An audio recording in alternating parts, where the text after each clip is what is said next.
ગુજરાત રાજ્ય સરકારનું જે એક ખાસ અભિગમ છે ડ્રગ્સ વિરુદ્ધ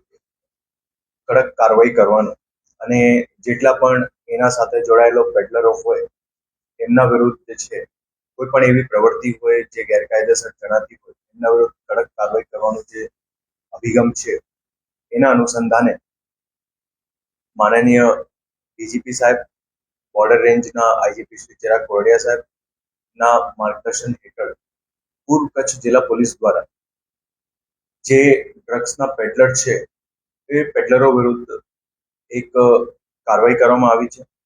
જેમાં જે એનડીપીએસ એક્ટની જે પ્રોવિઝન છે, જેમાં જે કોઈ એવા પેડલર્સ હોય એ પેડલર્સ ડ્રગ્સની બધીથી ઉપજાવેલ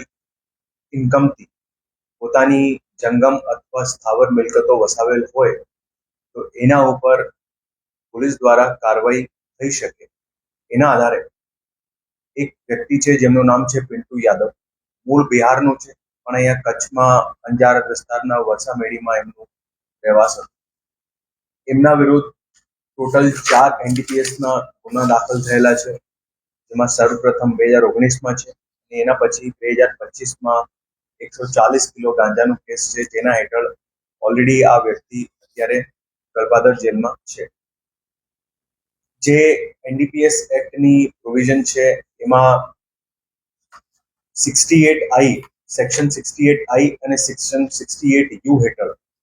આ આરોપીની જે ડ્રગ્સના બધીથી મિલકતો વસાવેલ હોય, એમના પૈસાથી ઉપજાવેલ મિલકતો વસાવેલ હોય એના હેઠળ એમની મિલકતો જપ્ત કરવામાં આવી છે. આમાં જે કાયદા પ્રમાણે જે પ્રપોઝલ કરવાનું થતું હોય એ પ્રપોઝલ જિલ્લા પોલીસની એસઓજીની ટીમ દ્વારા તત્કાલીન એસઓજી પીઆઈ ડીડી ઝાલા, અત્યારે એસઓજી પીઆઈ બોરીસાગર દ્વારા જે છે એ આખી એક મોનિટરિંગ કરવામાં આવેલી હતી અને આ પ્રપોઝલ જે છે જે ગુજરાત રાજ્ય દ્વારા જે ગુજરાત રાજ્યની એક નોડલ જે એમાં નિભાવેલી હોય આ એનડીપીએસ એક્ટ હેઠળ એ ઓથોરિટી છે જેનું નામ છે સાફેમા, સ્મગલર્સ એન્ડ ફોરેન એક્સચેન્જ મેનિપ્યુલેટર્સ જે એક્ટ હેઠળ જે ઓથોરિટી છે જેનું હેડક્વાર્ટર મુંબઈ છે. આ સાફેમા દ્વારા આ વ્યક્તિનું જે પ્રોપર્ટી છે જેમાં એક ઇમૂવેબલ પ્રોપર્ટી છે, જેમાં એનું એક ઘર છે જે વરસામેડીમાં છે, બીજી 3 જંગમ મિલકતો છે જેમાં એક કાર છે રેનોલ્ટ અને બીજા 2 ટુ વ્હીલર્સ. એ બધી 4 મિલકતો જે છે આ પિન્ટુ યાદવ દ્વારા વસાવેલ આવેલી છે,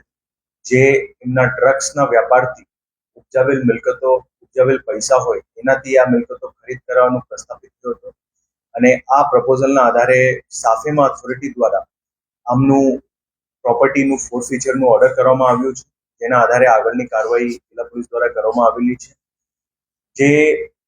ગુજરાત સરકારનું જે ધ્યેય છે એના અનુરૂપ જે એનડીપીએસ એક્ટ હેઠળ કાર્યવાહી આ આરોપી વિરુદ્ધ કરવામાં આવી છે. આ પિન્ટુ યાદવ જે છે એમનું જે ઘર છે એ ઘર પોતાના નામનું નહીં હતું, એમની વાઇફના નામનું વસાવેલ હતું, પણ ઓવરઓલ જે બધી વિત્તીય વ્યવહારોની તપાસ કરવામાં આવી એ બધા વિત્તીય વ્યવહારોમાં આમની આ મિલકતોમાં જે ગેરરીતિ હતી એ બધી પ્રસ્થાપિત.